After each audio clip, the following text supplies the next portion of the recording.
Welcome everyone to the All Candidates meeting hosted by TWEC, Trinity Western Environmental Club, and Climate Crisis Langley Action Partners, which is known as CCLAP.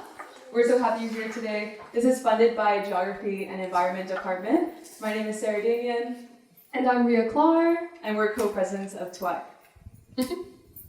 Before we go any further, we do want to acknowledge that this event takes place on the unceded territory of Stolo, Kwantlen, and Katsi First Nations groups.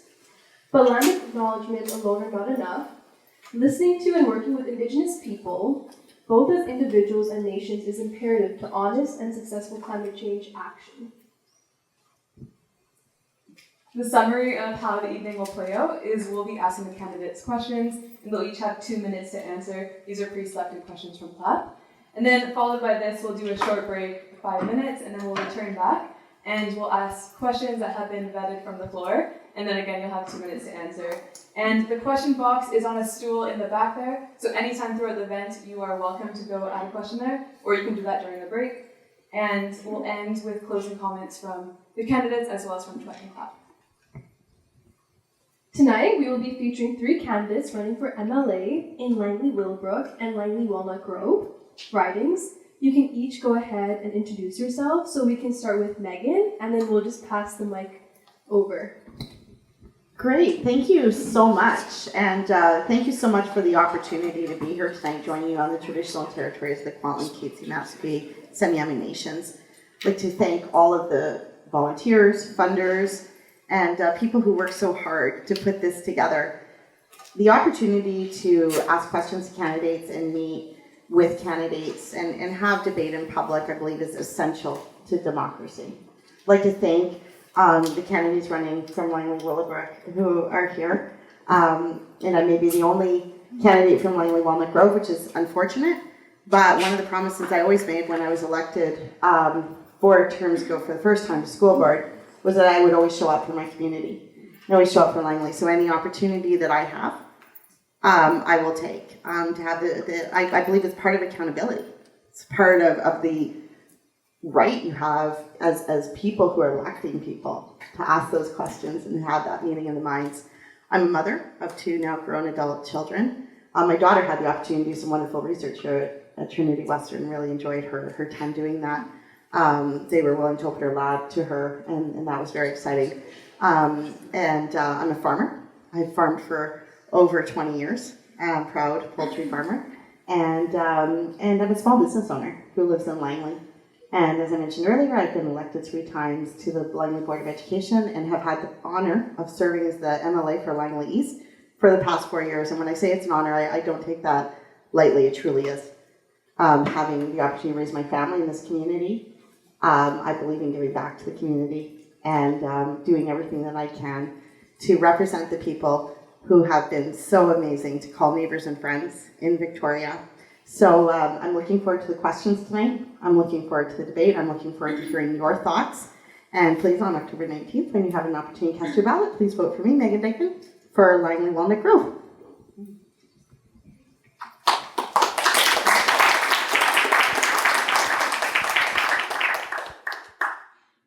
Thank you also everybody for coming tonight. It's such a pleasure to see people in the audience and to know that people are truly invested in making sure that they have an understanding of who's running to represent their communities. It's really important.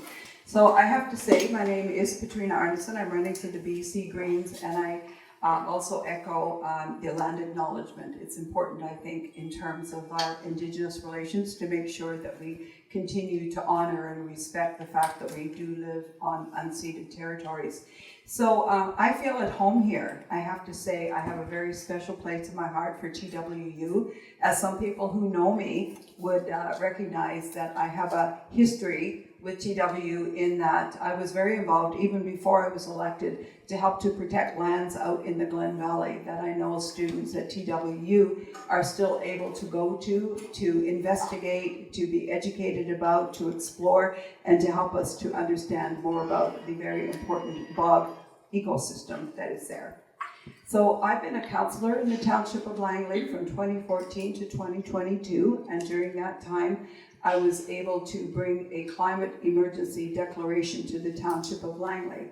And I was most proud of the fact that I was able to collaborate with my different councillors. As you would understand, with a group of independent individuals, part of the challenge to be somebody who's an elected official is to collaborate, to consult and work with others in order to come to the common understanding and a common good. So I was very happy to do that so that that could be considered on the annual basis of having, the lens of the climate mitigation that's necessary for us to make sure that we are doing our best to try and address our existential threat that we have. My husband is in the audience. He and I live in the Township of Langley, have for many years. I grew up here mostly and in White Rock, and then I moved to Toronto where I got my university education. I like to call it my third degree burn. I had 3 degrees in a row as an adult.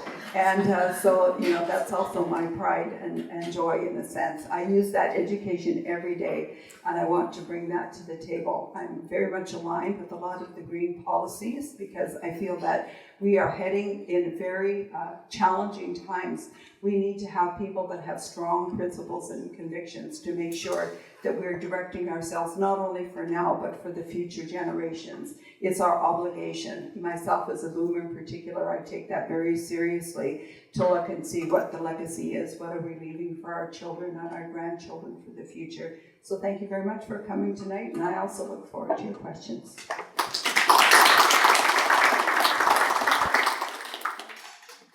So, my name is Andrew Mercier. I'm the NDP candidate for Langley Willowbrook, and it's an honor to be here tonight. I'd also just like to acknowledge that we're on the traditional territory of the Kwantlen, Katzie, Matsqui, and Semiahmoo First Nations here in Langley. And it has been an honor and a privilege over the last 4 years to be one of the MLAs for Langley. It's been an incredible privilege. I'm from Langley. I grew up between Murrayville. Is this on? Is this one on? Oh, that's good. Yeah.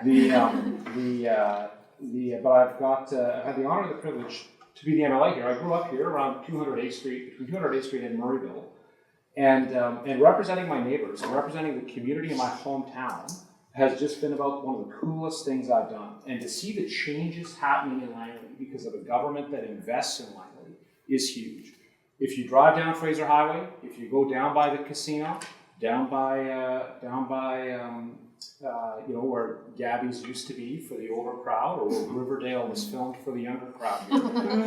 You'll see the SkyTrain construction underway right now. That's going to take 17,000 cars off the road, and that's going to, that investment in public transit has a direct impact on climate.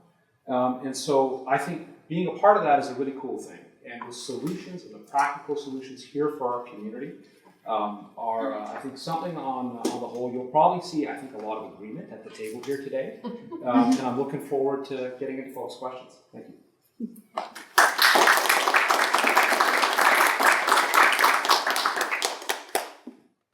Alrighty. There we go. Hello, everybody. My name is Laura Pandolfo.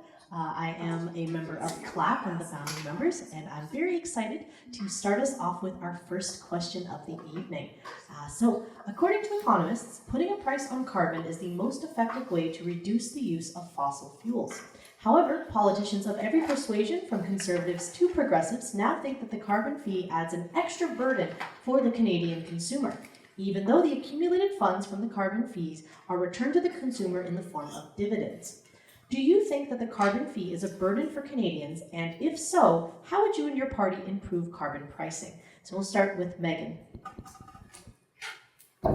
Thank you so much, and thank you for the question. And that is such an important topic. And we know that things have really changed since 2008 when the consumer carbon tax was introduced at that time. And across our province and the rest of the country, people really are being squeezed by the impact of global inflation. And so when we're talking about climate action today and the years ahead, we need to talk about societal responsibility and how British Columbians and Canadians can embrace that responsibility. And What we don't want to see happen is putting people in the position where they're having to choose between paying for the basics and supporting strong action, climate action. What we need to do is we need to be targeting these costs to big business, large companies, large polluters, so that they are paying their fair share. Not the family at home who is looking at the costs being mounting in terms of the carbon tax. So when Ottawa removes its national requirement, if that is the case, then British Columbia will look at that and look at how to ensure that those that are actually polluting, those that are not making the changes to improve their green production, for lack of a better word, and reducing their carbon emissions and so on. Those are the people that need, those are the corporations, those are the businesses, those are the folks that need to be paying that, not everyday families. So although, as you mentioned, much of its return, it does get passed on through, and people do feel it. And so it's not a matter of abandoning the carbon tax and just saying, okay, that's done. It's about looking at where we're at now in 2024 in comparison to 2008 and making the changes that we need to make so that we ensure the policies are having their intended effect. And the intended effect is to give an incentive to companies to improve their green processes, but not create a situation where there's a tax. That's been 2 minutes. Thanks. Sorry.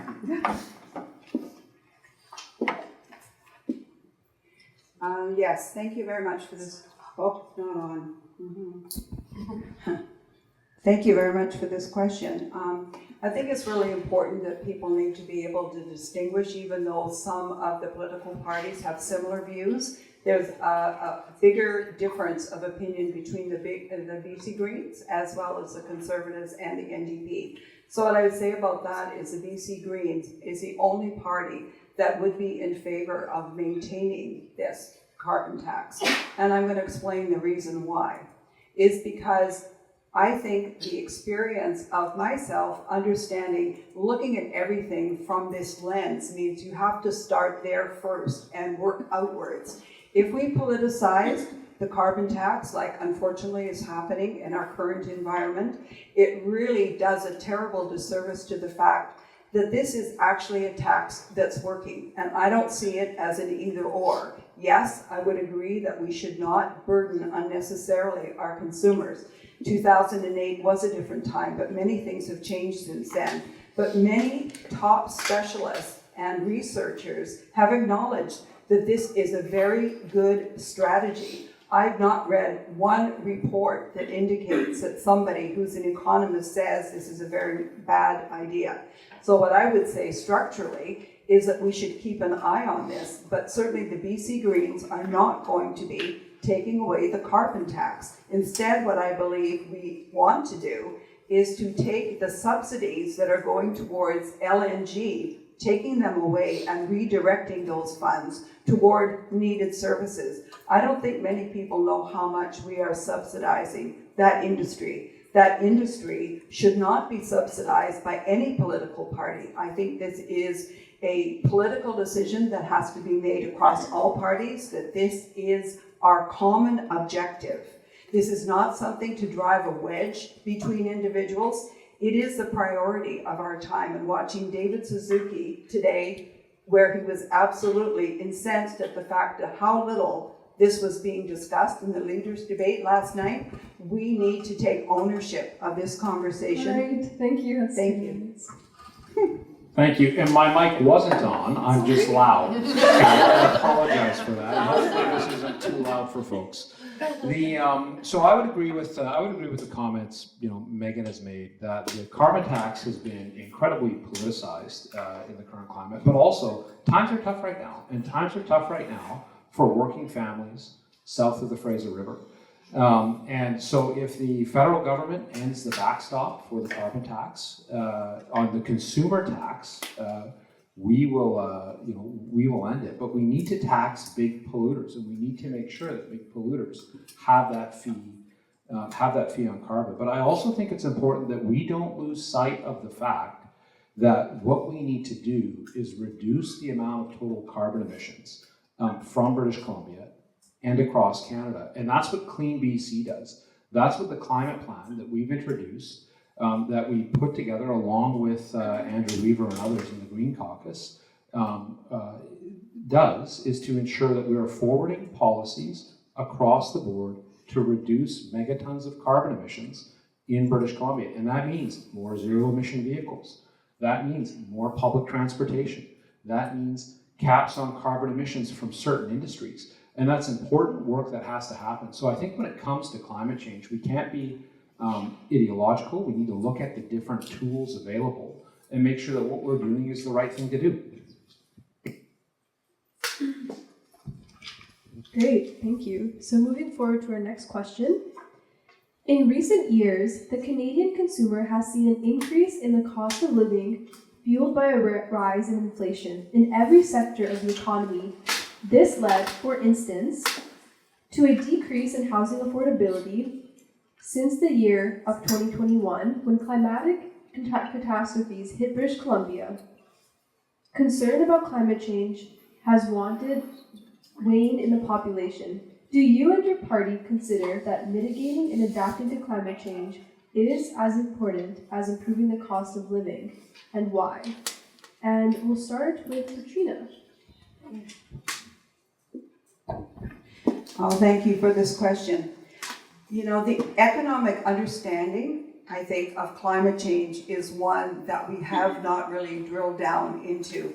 I think that there's a lot of information that people don't consider because on an individual or even a family basis, we don't do a cost-benefit analysis that includes the entirety of the cost of climate change to our everyday life. So I would just like to point out, in the last few years in particular, we've been terribly struck by such things as flooding, the heat dome, and also wildfires. Those things have a huge and exponential cost to our community. Every dollar spent on climate mitigation relieves $3 to $5 that is otherwise needed to be spent on the rest of these activities. So it is a false economy to say that it is prudent to actually take those monies and put them elsewhere. As much as I appreciate trying to help people, this idea is it's stealing from Peter to take, and give it to Paul. This is not a good way to strategize and go forward. These costs, the lower we can keep them to the 1.5 degrees, it is only going to get more expensive. We have only seen, I hate to sound dire, but we have only seen the beginning of what is happening. Anybody that turned on the news and doesn't understand that the hurricanes, the storms, even insurance, I spoke to somebody today about the escalating cost of insurance. These are costs that everybody will have to pay. They are directly related to climate change. And unless we take more aggressive action towards it, we cannot hope to solve these other problems, because the monies that are taken towards these are monies that are taken away from affordable housing. I believe in affordable housing. I think it's one of the important issues that we have to address. But the more money you spend on your crisis management, the less money you have for these other kind of policies. Thank you. Yeah. So we're going to the left? Yeah. Okay, perfect. The, if you had told me when I was first elected that a highway would wash into the river, I would not have believed you. That we would be rationing gas at one point because of devastating landslides. I wouldn't have believed you. I would have said that's just not realistic, but that's where we are, because climate change is real, it's happening, and the consequences of it are devastating. The two worst forest fire years since we started recording forest fires was in the last 36 months. I had an opportunity just a few months ago to survey some of the damage up north with the chief of the Taco First Nation in a helicopter and go over his traditional territory. And seeing the scale of fire devastation that you don't hear about is frankly incredible. Climate change is real. We need to treat it as a top line, front of mind issue, and it needs to be informing. It needs to be informing government approach, economic policy, and the rest of it that we do, because it has a profound impact on just about everything. And just go into the forest sector and talk to about anybody that lives in a forest-dependent community and ask them about climate change. And what you'll see is that the risk of fires and the risk to people's, not just their livelihood, but their homes is real. And that's why we have to make sure that we're reducing emissions, that we're investing as well in adaptation and prevention, because climate change is here now. And so we need to make sure we're there for that. But we also need to make sure that we're doing the work right now to address climate change, because the consequences are devastating now, but they're potentially devastating going ahead as well. Thank you, and thanks to the answers from both Petrina and Andrew. I do not believe in the false dichotomy that you either have affordable housing or you're tackling climate change. If you ask any farmer about the advancements that have come out to make farming more environmentally friendly, they will also tell you about the economic benefits of that. When your barns are cooler and more efficient, they're not as susceptible to the heat wave. And if you think back to one of the most recent heat waves, we heard about many chickens being lost at that time. And the ability to improve and innovate not only benefits the climate, but it's actually an economic benefit. I don't believe that you have to make a choice for people to live well in this province and have affordable housing and affordable childcare or climate change. That's not true. And you will hear that type of Sophie's choice being presented to you by the Conservatives. You will hear that. Well, it's just stripping. We can't control the weather by taxing people. Well, it's not 1950. And we're not going to go back to 1950. It's not going to happen. Because we know that we've grown this economy with our Clean BC plan. We've brought more innovation into this province. We are leaders in Canada. That's why our GDP is the strongest. That's why people want to move here and invest here. That's why lithium-ion battery plants are opening up here to provide at-home solutions for batteries for electric cars. People want to come here because you have a government that says we believe the economy, quality of life, are just as important as recognizing and seeing the opportunities that we have with a green economy.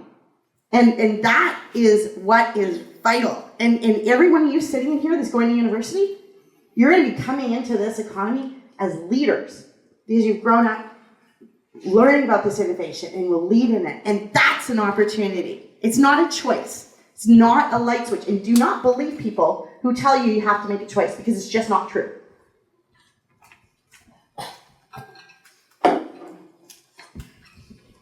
Question number 3.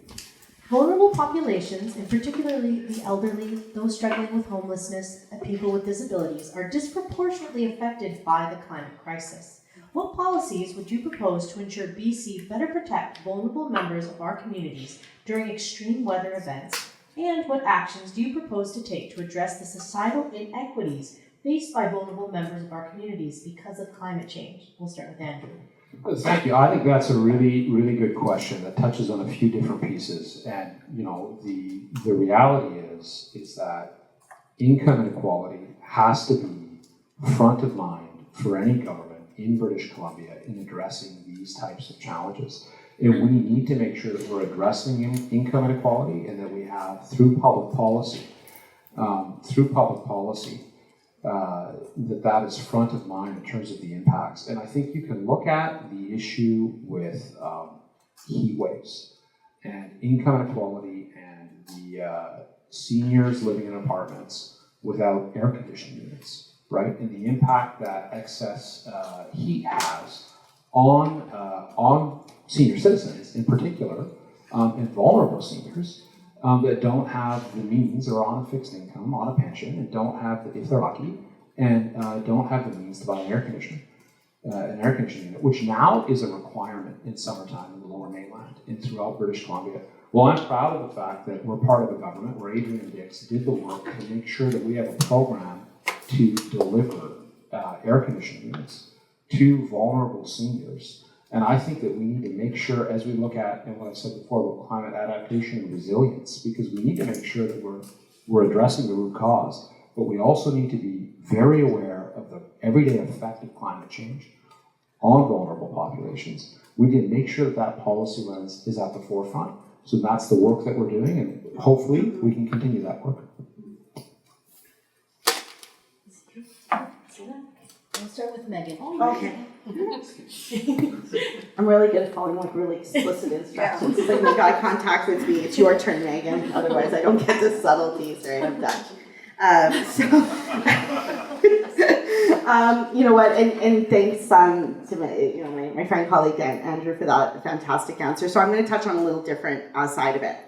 I think one of the most important things we can do is support nonprofits in many of the areas that you're talking about with vulnerable folks and inequality. And it's not that we don't need to have policies in place, it's just that Andrew's done a fantastic job of covering those, so I'm going to use my 1 minute, and I think somebody's going to wave something at me in a minute, like 1 minute and 30 seconds left to talk about the work that I did in my role as Parliamentary Secretary for Nonprofit and Community Development. I had the privilege of meeting with hundreds of nonprofits who benefited from the $90 million that we invested in nonprofits through our Growing Communities Fund and the Recovery and Resiliency Fund. During those conversations, what I heard about was the different needs geographically. Like if you think about Smithers and Langley and Qualicum Beach, our province is so diverse and so different. The needs in each of these communities are very different too, right? Some places get snow, some don't. We get more rain, lots more heat. And those nonprofits were often serving vulnerable populations, or most vulnerable populations, and some of those were seniors and some of those were people with mobility issues. And they were able to identify what was needed in the community. And a lot of those needs have been changing, they told me in conversations we had, because of climate change. Needs of folks were different. And I think that in addition to proper government policies and legislation, we also need to remember that the nonprofits in our communities are really the best situated to nimbly react to the needs of a community, especially during a crisis. And we need to remember that we need to continue to support and give the tools that nonprofits need to address those needs, in addition to everything else that Andrew raised. So, thank you.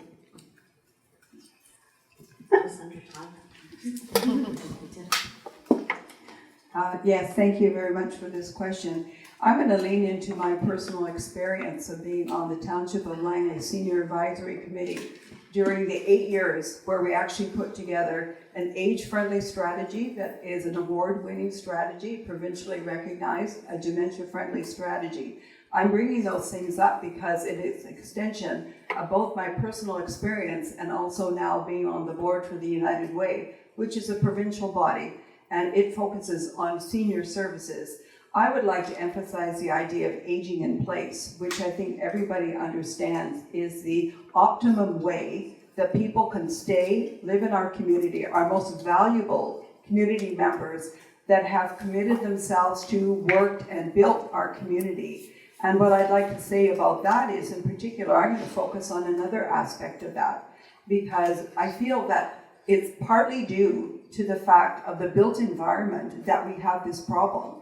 And we have had substantive changes to the BC building code. But unless and until you start building buildings that are appropriate for people, we are still, and I can speak to this personally, I live in a 55 plus building that was just finished last year that has no air conditioning in it. There's absolutely no place for a person on the 6th floor to expect, without an air conditioner of their own, that they would be able to cool themselves should there be another heat dome.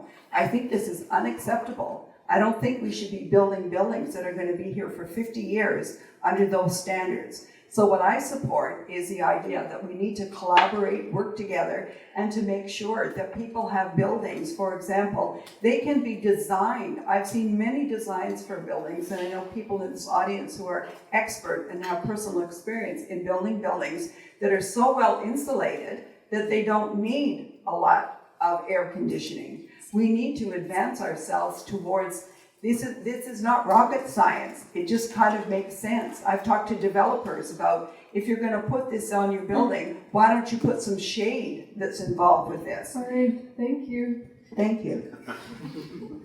So now we're going to move on to the next question. Climate literacy is important to understand the impacts that the climate crises will have on the environment and people of British Columbia.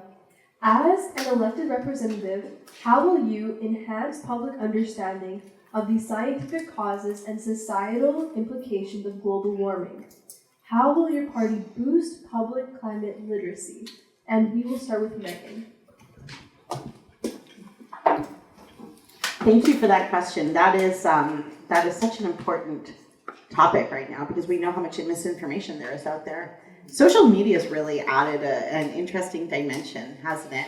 If you think about it, I mean, when and I'm not that old, but I do remember distinctly, the news came out like twice a week. Somebody had to read it. It like went through an editing process. It would arrive. There'd be something from last week. You'd be like, I didn't know that happened. And then I'm in that age group where the internet appeared, and I remember being very alarmed by the noise it would make when it would log in. I'd be like, and thinking, what is this? What is it doing? And that's not that long ago. Like I really don't know how we made such leaps and bounds, but very much we have. And then I think about my son and my daughter, and they're in 2 years apart nearly, but they're apart enough that one of them started school with the internet and the other one didn't. And so when you take that and then you take the dimension of all the bots and the groups that have interests in spreading this information, having good, reliable information is essential for people. I know that as the BC government does a fantastic job with their Clean BC website, providing resources to groups, through the different publications that we have, like the BC Seniors Guide. There's resources for people to get reliable information. Our public libraries do a really fantastic job in outreach, and I know that they really stepped up during COVID to provide resources to people that they could get to navigate, different parts of the government system, and do provide quite a few resources for people to access reliable information when it comes to climate questions. And we have a wealth of nonprofits and our schools. I know my children who went through school received top-notch, fantastic resources, age-appropriate, all the way through, starting in kindergarten for kids to understand the challenges and becoming much more interwoven into all aspects of the curriculum all the way through. Thank you. And we'll move to Andrew. We're just bouncing around all over the place. I would agree with a lot of what Megan has said. When I was Minister of State for Workforce Development, one of the things we were able to do was award a sector labor market partnership. That's a fancy term for a grant to study some labor market pieces for apprenticeship to an organization called Skill Plan, to look at including climate literacy in apprenticeship training and what that would look like, so that our apprentices working on projects and going into the electrical trades, the mechanical trades, have that at the forefront. I think that's incredibly important. I'm worried, I think Megan said it quite eloquently, but I'm worried about the impact that partisan politics attacking facts has on climate literacy. I'm worried about a party leader from a group of people who chose not to come to a climate debate today say that we shouldn't worry about climate change because we're climate-based beings. I think it should be a non-partisan, pretty much agreed issue. I'm worried about the policies, frankly, that they put forward to set up a committee to remove textbooks from elementary schools that have climate ideology, quote unquote, which is what John Rustad told the Globe and Mail. So I think this is actually a critical election, if you care about climate literacy, to vote for a climate literate candidate. And so that's just what I would say about that.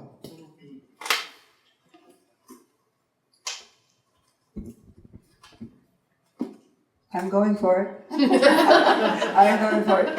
Well, thank you for this question. I think I'd like to take sort of a different approach to this, but it's related. I think it's really a lot about education. So I also just want to express, I think there's so many opportunities. I was on actually the Metro Vancouver Climate Action Committee for 4 years. And one of the things that we got to work through with staff is this idea that at a very high level, certain individuals were very aware of what the challenges were, but how to disseminate that information into the community became a challenge. And so staff came up with some very, very innovative, clever, and I thought helpful ways to take that information, and they put it into modules for people. So they would actually go to public events. It's not like waiting for everybody to tune into your channel to say, oh, what are you saying? It's more like going out to the community and saying, well, here's where we are. Here's where the people are. Let's be an intersection to let people know. And it started out at a somewhat simplistic level. What do you know about climate change? What's your understanding about climate change? And it was very much, I found, like a curriculum, that it was extremely well planned. Because I think what's happening now is almost a siloization of individuals who know and understand what the situation is. But as been alluded to, there's a lot of disinformation out there. So I don't want to go into that aspect of it, but I feel it's extremely important that we start this educative process. And it's true, excuse me, ever since people started thinking about things like even the 3 R's in recycling, everybody knew that kids were the best receptors for this information. As long as they learned that in school, they were going to go home and tell their parents about it. And their parents were like, oh, okay, I guess we need to do a better job. They wanted to set a good example. And for me, I always look to the younger generation and say, it's our obligation to do the right thing, but part of our strategy needs to make sure that we are inculcating and educating about climate change so that people do understand and can make better choices. So I'm for education and spending money on that, and I think that the Green Party would exemplify that strategy.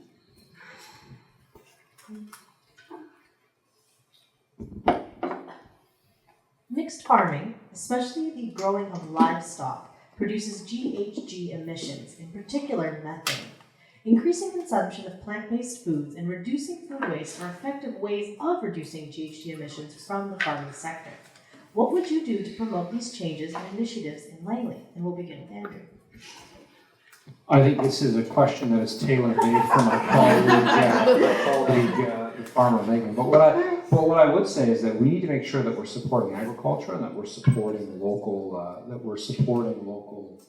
local food production. And it's, in terms of the climate impacts of farming, but also in terms of the climate impacts of sourcing your food from further and further away and from processing your food further and further away. And there is a huge climate impact to that.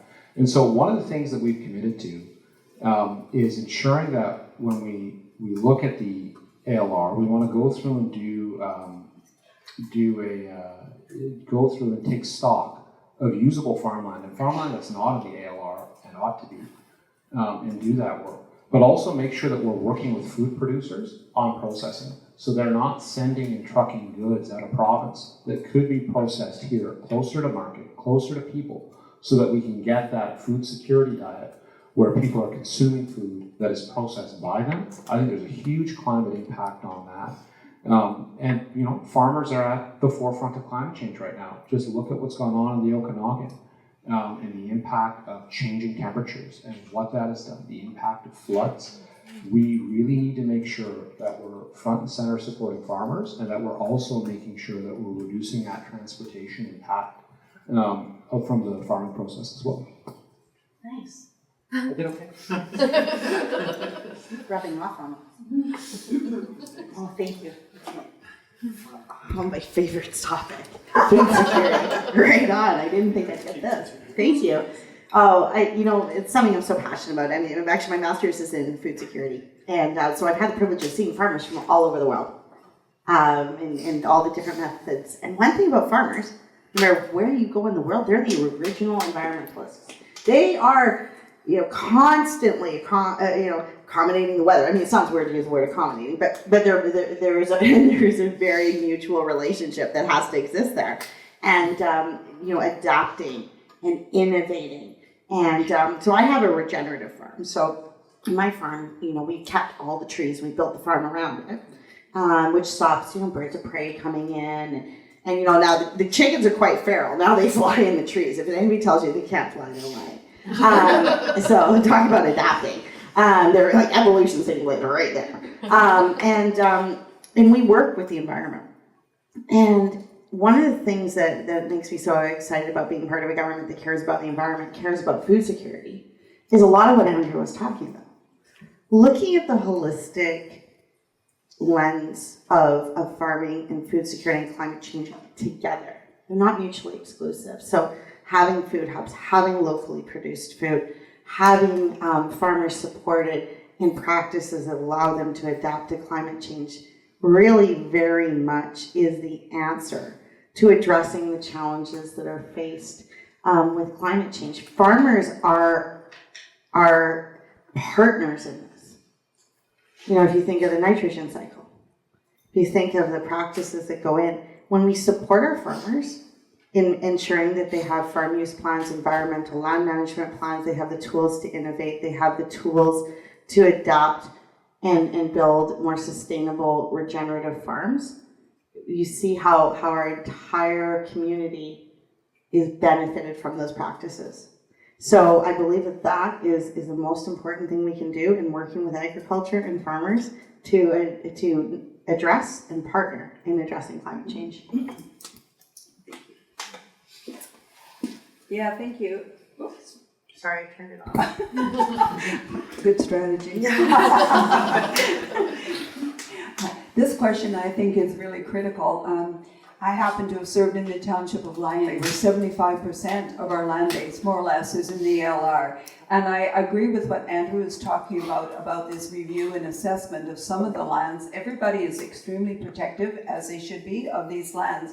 But I do believe that there's an opportunity for innovative farming, such as vertical farms and other things that we've become aware of, and that there are more marginal lands where these can be built. And in my opinion, I've researched about this, I think part of the challenge is where those going to go. One would want, I hope, to put them on the outskirts of where people live so that they have access most immediately to those. I know in other places you can have rooftop gardens, but for the scale, I think, of what we're looking at, that would be very helpful. I can't help but harken back to when I was first elected to the township and the Blueberry Council was having a big gala event celebrating their 25 years.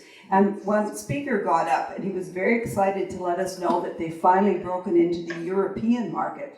And I was like, okay, I had this vision of all our blueberries flying over to Scotland. That was what I thought at the time, which made me realize, you know, these kinds of decisions, we have to be so careful about what it is. Somebody's business model to do that, I can completely understand if your market is glutted, but if you're going to think that it's a good idea to ship it across the world, I think we really need to have a sober second thought about some of those things. I also think that there's lots of opportunities that we can do to build employment here for research and development. I'm not saying that we should all be eating schmeat, but you know, that is something that's being discussed. There are many things that are innovative and schmeat. Oh, okay, synthetic meat. Yeah, no, I know. Well, you know, it's something, when we think about our population, it's to the degree that we have to consider food security. What does that look like in the modern age? So I think we should look at any and all these things, and I can't help but mention drought. If farmers need anything, it's drought relief. All right, thank you. Okay. Thanks for telling me what that is. Heating and cooling of buildings and residences are a major source of GHG emissions. HVAC, known as heating, ventilation, and air conditioning technologies, are constantly improving. We can now think of transitioning to zero emissions buildings. Would you promote the installation and use of new HVAC technology, like air and geothermal heat pumps, in all new constructions, and would you promote the retrofitting of old buildings and residences with new HVAC technology? Please give details. And we will start with Petrina.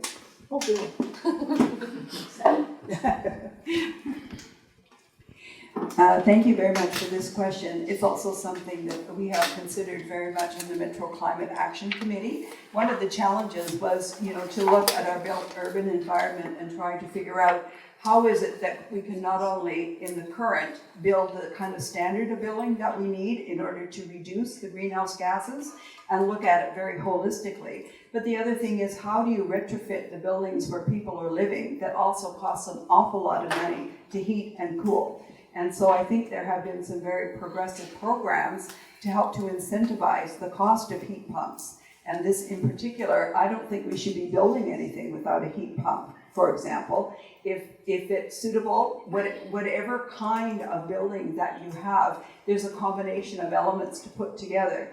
And I think that the design of the building itself plus heat pumps is going to go a long ways towards ensuring that we have the kind of energy efficiency that we want. But we're not going to get there, according to the analysis, if we don't provide people, especially people that are marginalized financially, which is often younger people, increasingly everybody in an expensive province, and older people. We're not going to be able to do that unless we incentivize this. So I think that the government needs to put together a more comprehensive way to look into building retrofits and also the heat pumps. Just like the EVs needed to have incentivization to get people up into the market so that they could afford these units. So I think that that's a good strategy, and that's one I would support.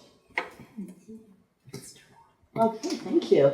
And thank you for the question. Look, I don't think you'll find anybody more excited than David Eby about heat pumps and his t-shirt. He's wearing a famous t-shirt, I love heat pumps. Our government, the BC NDP government, as you know, has expanded the heat pump program, the rebates. And excuse me, our Clean BC plan is one of the most ambitious plans, looking at innovation, looking at how we can support addressing climate change through a multifaceted approach. And the heat pumps rebate is part of it. And there are so many people that have benefited from that program. I know in serving as MLA for the past 4 years, I heard about how life-changing it was for so many people who own their homes to be able to install a heat pump. And the savings they've realized from that. And we know that there's lots of opportunities to look at these innovations, and our government is committed to doing that. And I'll tell you, when you hear from somebody who literally says, as Rustad has said, climate change isn't real, those are the risks we face, is losing rebates like this that have actually changed people's lives, and actually, from a safety standpoint, the heat pumps have actually allowed people to better address heat waves. It's a real risk, and so I am thrilled to be part of a government that supports that and continue well, and we will continue to look at ways that through innovation and investments, we can continue to fuel the economy, address climate change, and make a difference in people's lives. So, thank you. Thank you. So you won't find two trades or industries or areas that are changing as rapidly as HVAC and automotive. And it's green technologies that are at the front of both of those. And those are two major drivers of carbon emission, right? The built environment and transportation. And so we absolutely need to make sure we are at the forefront of making sure that buildings are being built in a cleaner, greener way. That's what the STEP code is about. That's what incentive heat pumps is about. We absolutely need to continue to roll out programs and are committed to make retrofits of older buildings easier. But we also need to lead the way with our own buildings as government, right? Because we need a construction sector to innovate and to keep up with the work that needs to happen, which is why when we look at provincial capital now, and we look at investment in institutional buildings, these questions of carbon emissions from the buildings are built into the analysis. So we're not just looking at cost and price for procurement, which we are, but we're looking at things like carbon leakage and how do we make sure that we get the best bang for our buck environmentally as we build. And so I think we have to put the onus on ourselves to lead that as well.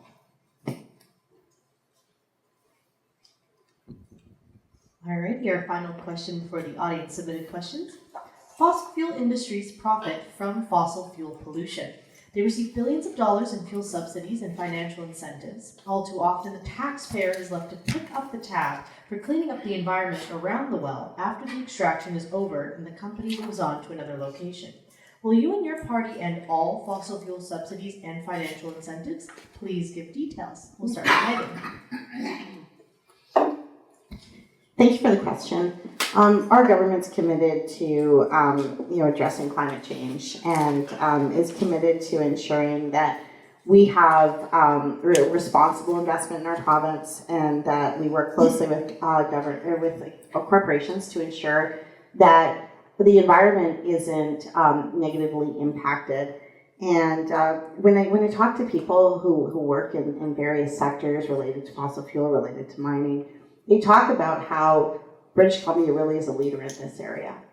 And that is so important for us to look holistically at ensuring that we have a green economy. We are incentivizing green practices, that we're ensuring that the environment is managed in a way that is not detrimental to it, that we're working hand in hand with First Nations to ensure that the practices are both culturally sensitive and green. And that's the direction we're going to continue to do. And you look at our Clean BC plan, you'll see that it has a full, ambitious plan to address these areas. And that's the commitment our government's made, and that's the commitment our government's going to continue to make as we move forward. It was the most green province in Canada and the leader internationally.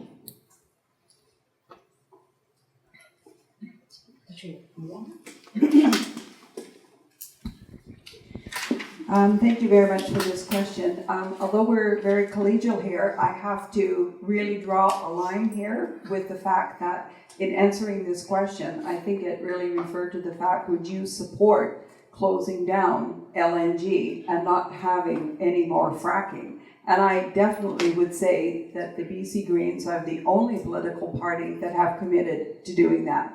So I understand that it's difficult to be compromised and pragmatic when you're dealing with an entire province, when you have a resource industry and communities that are dependent on this. But all of us depend on the fact that we have to take more aggressive action. I have seen what is necessary to bend the curve in order to make sure that we are not going more than absolutely necessary beyond what the emissions are that we currently have. We should not in any way, shape, or form be endorsing, allowing, or furthering any LNG or fracking initiatives in our province. It is against climate science. It is against the data. And I think that we need to do everything that we can to immediately redirect ourselves toward other options, and there are many. And I've seen lots of articles lately, including the German government, who let Canada know, by the way, we're not that really keen on your LNG anymore. Not to mention the fact I've seen many articles indicating also, and I can make them available, that LNG has been greenwashed to the degree that it does not take into account all of the upstream and the downstream effects.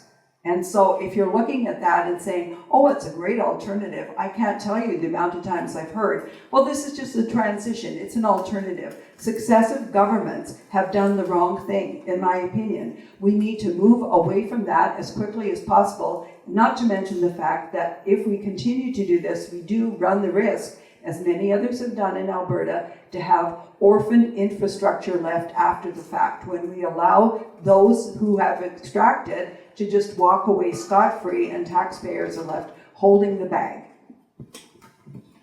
So the deep well credit was one of the most egregious examples of a subsidy to an industry that made very little sense on an environmental basis, and I'm proud to be part of a government that cut that credit. What we need is major polluters to be investing in innovation to cut down on emissions, and that's part of what the Clean BC grants are, but that's also part of why we've put a cap on oil and gas emissions to drive down oil and gas emissions by 45% from 2014 levels by 2025. We are on track to exceed that target, and we are on track to meet through the adoption of innovation, and technology, a 75% reduction by 2030. But that means setting up a framework and a cap that requires those companies to find ways to drive emissions down. They can afford to use some of their very profitable, business to invest in innovation to do that. And so I believe in that, and I believe we should keep doing that. Great, thank you. All right, and now we're going to return for the audience questions. So question number 1. BC is importing 20% of electricity now. With skyrocketing demand, where will new energy come from? And we'll start with Andrew. You caught me scribbling on my paper, right? I think, that's a great question. Energy resilience, and we talk about sustainability environmentally, but we also need to have sustainability in terms of resilience of energy production in the electrical grid here in British Columbia. And so we've just put out a call for power for renewable projects on a smaller scale, a relatively smaller scale, still significant, that has had an incredibly positive response. And so what we need to do is move towards regular calls for power so that power producers in the market can plan out and make the investments they need over a period of time to be able to meet the calls for power. And that's something that we're committed to doing. So we need to make sure as we look to electrification that we double British Columbia's electrical output. And there's a lot of folks here in this province that are free, willing, and able to help us with that. And so we need to make sure that we're setting up the context for them to thrive.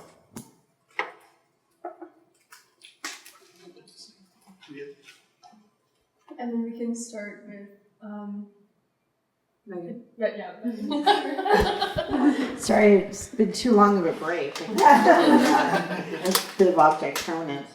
Absolutely. I agree with what Andrew said. We have to develop a clean energy plan and to make BC's vision of clean energy future a reality. And we've seen how working with First Nations and communities, how we are able to do the work needed to transfer BC's economy away from over-reliance on fossil fuels to sources of energy that are clean and affordable and reliable, while finding regulatory efficiencies. We have the BC hydrogen strategy, and we recognize that we need to double our electricity generation by 2050 and upgrade BC's power transmission grid.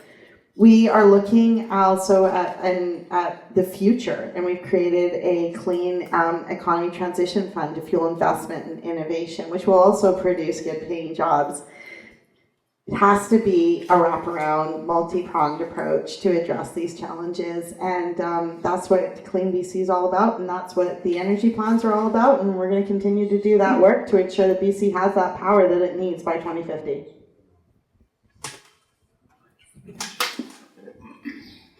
My water out of the way.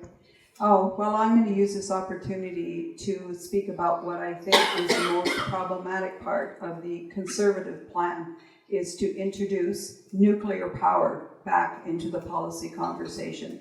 So I know it's not directly related to what's being talked about, but I think this is a really alarming idea. So there's a lot of information, including across the country, across provinces. There's a huge group of politicians, when they first heard that this was being discussed, not about this election, this is a very bad idea. There's a reason why we don't have a nuclear industry and nuclear power plants in the province of British Columbia.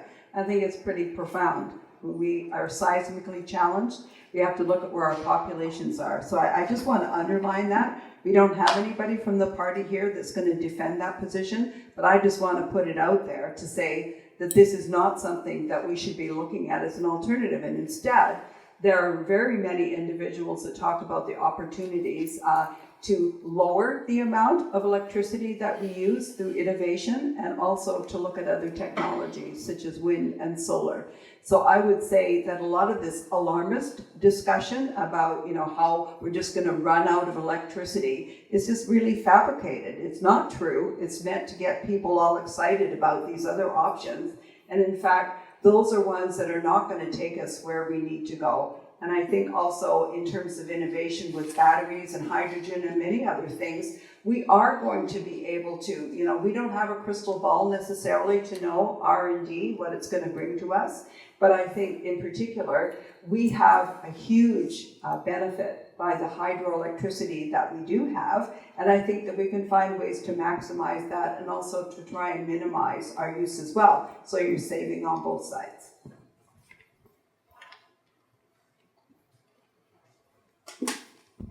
Alrighty, our next question. Natural water courses are vital for mitigating climate disasters as well as supporting threatened species like our wild salmon. Will you make protecting our streams and wetlands a priority? And we'll begin with Petrina.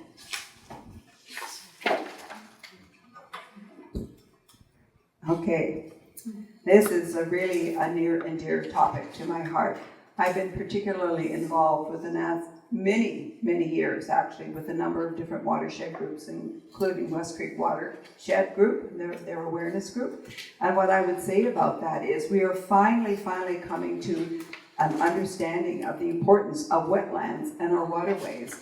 The challenge that we have is with drying conditions and the kind of unpredictable and variable weather that we have, we are losing the valuable habitat that we have for our species, including salmon. Now, the government is now trying to mitigate and spend money on this, but at the same time, there's also the challenge of what we allow on private property, the rights of individuals to be able to develop property, to undermine these things. And I just want to say that there are challenges currently in the government with a new department that's been set up that is supposed to be in charge of land stewardship and water resources. And it is, I'm aware of the fact that this is a challenge and that there are issues having to do with Indigenous rights and the rights of property owners and the rights of water licensees, et cetera, but this has become really problematic. A lot of money has been spent on this.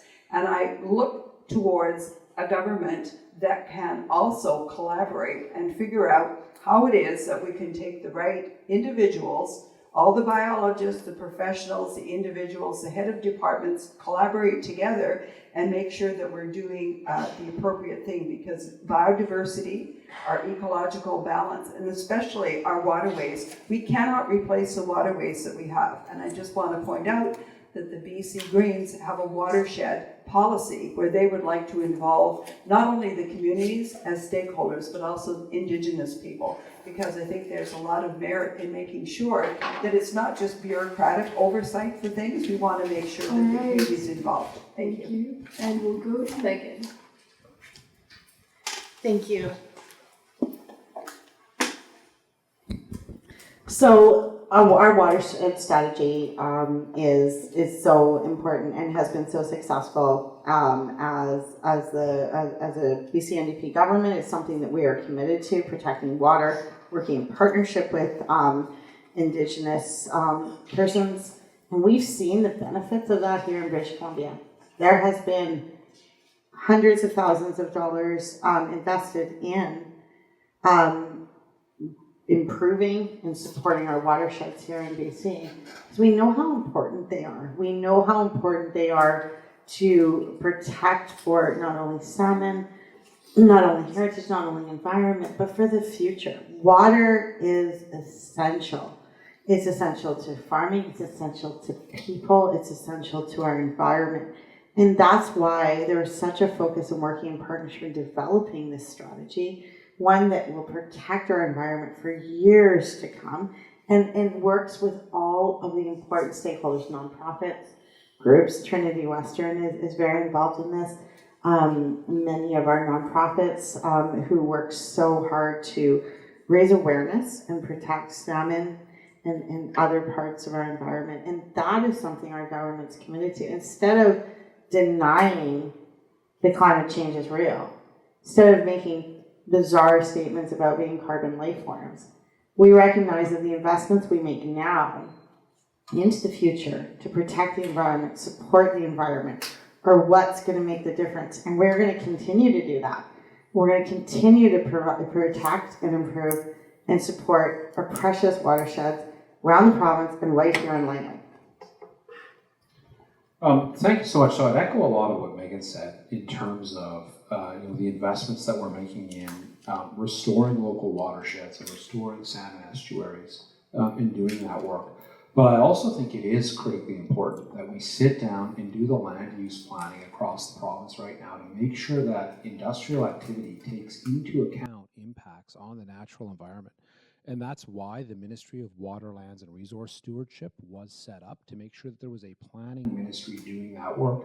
And that's happening right now on the ground, out on the land base in British Columbia, through forest landscape planning tables and land use planning tables, where we have funded the coming together of communities of Indigenous nations, multiple Indigenous nations, sometimes with overlapping claims to title, industry stakeholders, everyone, to come to the table and say, look, here's the timber sale area around Quesnel. Let's sit down and have a conversation here. Where are the sacred areas here? Where are the areas that are environmentally sensitive, where if commercial logging were to take place, it would be potentially devastating to watersheds? And let's sit down and have that conversation. And that conversation is happening, and it's happening part and parcel with the preservation of ancient and remnant old growth forests in the province of British Columbia, to make sure that we're taking that into account. It's hard work, it takes time, but doing it like that and having people come together and work through it will produce more stable policy at the end of the day with a high degree of buy-in. And I've been up to those tables where they're resourced to work with biologists and to work with experts. I've seen the work they're doing in Quesnel and in other places, and it's impressive. And so I think we need to continue that approach. Thank you. All right, next question. How will you work to improve the lifespan of new appliances and technologies that may be more eco-friendly but do not last as long or have barriers to being repaired? And we'll start with Andrew. So I mean, that's a question about the right to repair, I think. I think if I understand that correctly, I think the question is about new technology and the kind of obsolescence of new technology as it goes to be repaired. I think a few pieces about that. Number one, we need to be supporting and incenting access to different technologies. There's really a federal question here about the right to repair. This is particularly large in the automotive sector, where you have different automotive providers that have a subscriber license system to different technologies that locks you out of different pieces. This is, if you talk to automotive retailers, this is a hot button issue. I think what we need to do is make sure we're working with our federal counterparts across the board on it, and that's something I've supported in conversations I've had with local industry here as well. If I've understood the question correctly, which I think the thrust of it is right to repair.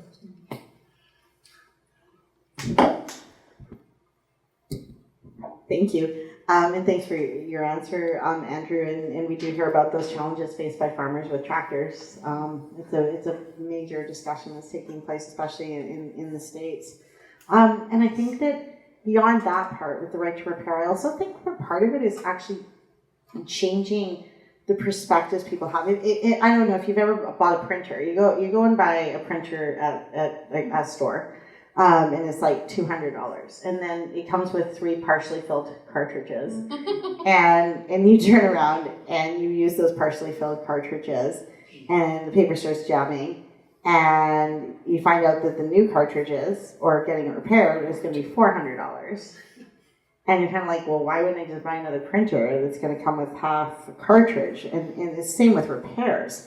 One of the things I found really neat in talking about very much this conversation was there's a local family who has one of these make it labs. Like they have repairs and they bring tradespeople together and people who have skills, and they have an opportunity to repair things that we all knew how to repair, say, before, like a toaster or a printer. It doesn't necessarily change things on a large scale, but it changes the way we look at things. And I think there's a bit of a sort of a disposable, mindset that we have. It's like, okay, well, I'm done with that printer, so I'll throw it out because it's going to cost me 4 times as much to fix it. Same with many other things. So in addition to regulatory pieces that need to be changed, which Andrew did an excellent job covering, I think there's also a bit of a mindset change that we have to have with people, and the ability for people to access knowledge, and often it's just having somebody around who used to repair things, to kind of put that back into part of our societal practice. Because it's easier to throw something away than repair it a lot of the times. So I do think that, like I said, in addition to the legislation, framework, support, all the rest of it, we also need to change our attitude towards things to make it less disposable. Yeah, thank you for that question. I'd actually like to segue from something that Megan just said, because it reminds me of a house that we bought that was 50 years old in Toronto, and what came with the house was all of its infrastructure, including a stove, which immediately, when I looked at renovating the kitchen, thought, well, that's got to go. And then, love him, my husband said, why? And he said, have you tried it? I said, no, but look at it. It's 50 years old. And he said, well, okay, but it fits. And, so we plugged it in, and sure enough, it worked. It lasted the duration, and it's probably still there if the people still live in that house. So we do live in that age of planned obsolescence, and that's part of, I'm not going to get into capitalism about why that works, but the fact of the matter is that we've developed this mindset that allows us to think, well, there's something bigger and better around the corner, and perhaps it is more energy efficient. But I'd like to look at the model that is being pursued by Metro Vancouver called Zero Waste.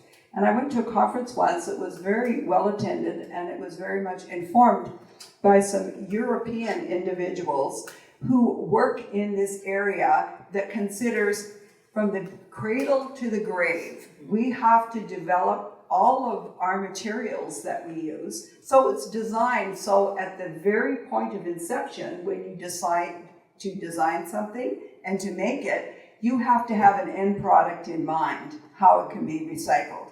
It's not something that's going to end up in a big mess someplace where you're just throwing it out into the transfer station. It's going to be something that the government has said, we need to make sure that we are not going to have all of this waste material that we need energy for, we have to move around, that's toxic, etc. We need to know that there is a strategy for this. So I think we should be very supportive of something like that. We do need things that are more energy efficient. And if you ask me to fix anything, it would be very problematic. I'm not that person. Just so you know, I can take anything apart, but I can't fix it. So, but I really think that's a good strategy to look into what its end use is. Alrighty, our final question of the evening. What will your party do to protect old growth forests and to replace cut forests with trees that are resilient to climate change? And we'll begin with Dykeman. There we go. Thank you. Thank you for the question. BC really is home to some of the most beautiful, majestic forests in the world. We are so blessed here. And our forests are really part of who we are. We want to preserve them for future generations. And we are taking action together to conserve more forests for our children and our grandchildren and support sustainable local forestry jobs for workers and communities. We have worked with First Nations title holders to defer logging of over 2.4 million hectares of BC's most at-risk old growth forests. That's equal to 5,900 Stanley Parks. And we've launched a $300 million First Nations-led conservation fund to help protect more rare forests in partnership with BC Parks Foundation.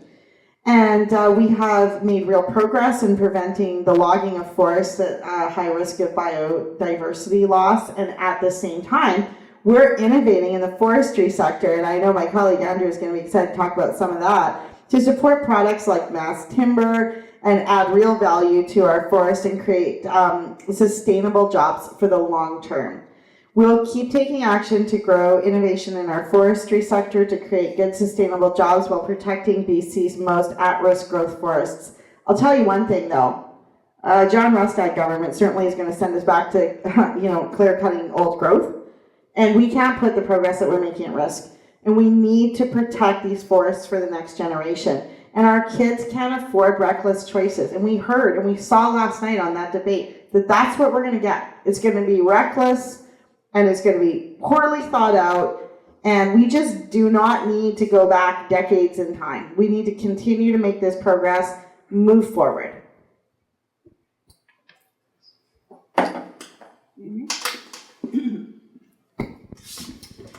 So I'm going to go back in time to when I wrote a paper about Cloyquot Sound.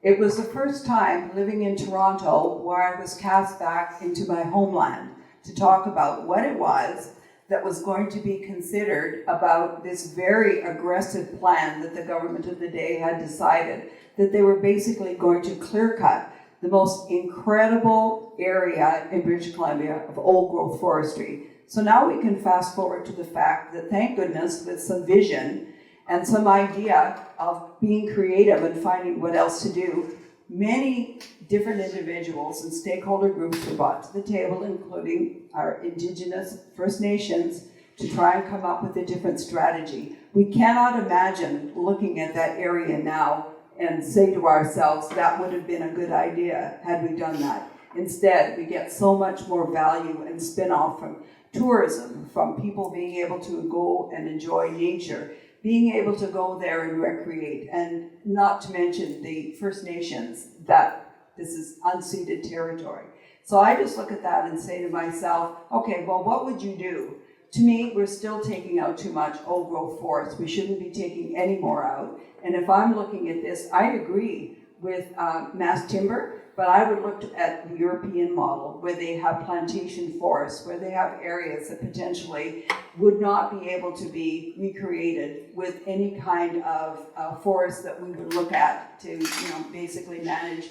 I don't even know. I mean, silviculture is a very sophisticated kind of science that you have. And with global climate change and drought and beetles and all sorts of infestations, we really have to have a fact-based knowledge so that we know what it is that we're planting. But if we're going to use mass timber, I think that we really need to look at opportunities so that we can have forest rotation, at least to some degree, to save the trees that we do have. We need them all. So we have done significant work protecting old growth forest and ancient and remnant forest. And we've done that hand in hand with First Nations and title holders. And, I've spent a lot of time over the past 11 months or so as Minister of State for Sustainable Forestry Innovation in forest-dependent communities speaking to people. And there's something that's really absent from those conversations. Meeting with nations, meeting with industry, meeting with communities, mayors, city councils. There is no one telling me we should be cutting down more old growth forest. No one has told me we want to go back to the way it was. There are politicians that have said that, but that's not what folks are saying in forest-dependent communities. Because the reality of it is, when you go down to a forest-dependent community, when you go to Vanderhoof, when you go to Quidel, when you speak to people there, they go out there in the bush and they recreate, right? They camp, they hunt, they spend time out on the land, and they value the land. And they understand that we need to be doing things sustainably. And so, we need to be making sure that we're protecting forests, that we're working through those forest landscape plans, which ultimately is the key forward in terms of getting through and saying, what's the working forest and what here needs to be protected. And folks are on board with that. That work is happening. There's a significant amount of buy-in. But we absolutely can't go backwards. We have to also support industry to retool away from head saws that are developed to only cut big trees. And I think, you go on to Vancouver Island and you have an industry and towns that are dependent on, and have historically been dependent on, an industry based around big trees. Well, if we're reelected, we will put in a forest value fund to help them retool for second and third growth forests. We need to give communities more control over their forests through community forests. That's what they're asking for. That's what the District of Vanderhoof wants. More community forests, so they have local control with nations. So we'll double community forests, and I think that's an incredibly important thing to be doing. Thank you so much for coming out tonight. We're done with our questions. Thank you to our candidates, especially you came out your Willowbrook riding to join us in Walnut Grove. I hope you all have a good night, and thanks for our volunteers.